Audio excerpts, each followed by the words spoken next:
Class కొట్టండి.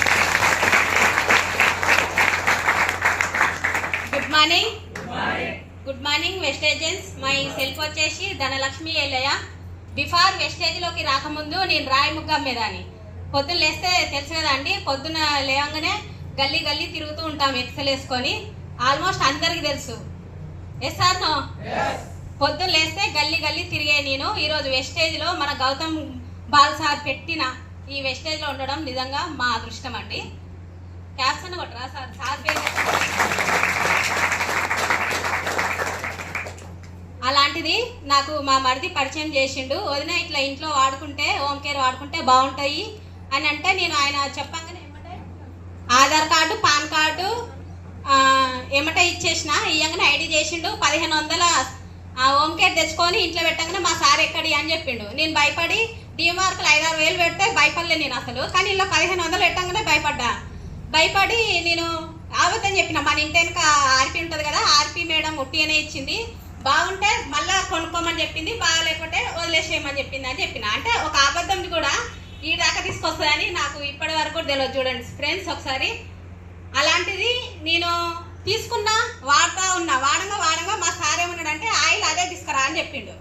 అదే తీసుకురా అని చెప్పినప్పుడు నేను మా సార్కి కొంచెం హెల్త్ ప్రాబ్లం ఉంది, అదే ఆయిల్ తీసుకొని వచ్చిన. మళ్ళీ తీసుకొని వచ్చినాక ఏం చేసిరంటే నన్ను మా మధ్య చేంజ్ చేసింది, కానీ బిజినెస్ గురించి చెప్పలేదు. ఆయన పైన ఉన్న సార్ ఏం చేసిందంటే పీవీలు చెక్ చేస్తారు కదా, వాళ్ళకు కూడా చెప్పకుండా నేను తీసుకున్నాక వాళ్ళు పీవీలు చెక్ చేసి అరే ఈ మేడం చెప్పముందుకే తీసుకుంది అంటే ఇక వదిలిపెడతారా అసలే.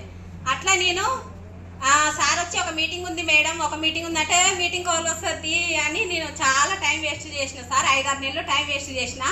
తర్వాత ఇంకా పెద్ద సార్ని కూడా తీసుకొని వస్తున్నా మేడం అంటే భయపడి సరేలే ఒక మీటింగే కదా అని ఒక మీటింగ్కి వెళ్ళి 5 నెలలు టైం వేస్ట్ చేసినాక ఒక మీటింగ్కి వెళ్ళి తెలుసుకుంది ఏంటంటే ఇందులో ఫీచర్ ఉందని నాకు అప్పుడు అర్థమైంది. 2వ మీటింగ్కే కోటపకొండ మీటింగ్కి వెళ్ళాను.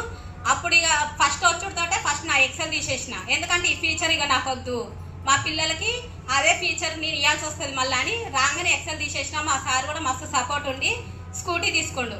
ఒకసారి చూడండి ఫ్రెండ్స్, పేదవాడిగా పుట్టడం మన తప్పు కాదు, కానీ పేదవాడిగా చచ్చిపోదని అనే మాట మన ఎంఎస్ సార్ ఎప్పుడు చెప్తూ ఉంటాడు. అలాంటి గురించి మాటలు విని నేను చాలా కనెక్ట్ అయ్యాను. అలా నేను ఇక చిన్న జర్నీ చేయడం వల్ల నాకు మంచి టీం వచ్చింది. నేను చదివింది 7th కానీ మొత్తం డుమాలే కొట్టిన.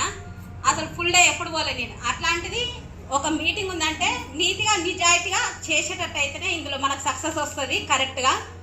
అట్లా నాకు మంచి టీం వచ్చింది. గవర్నమెంట్ టీచర్లు కావచ్చు, చదువుతో సంబంధం లేదు ఇక్కడ.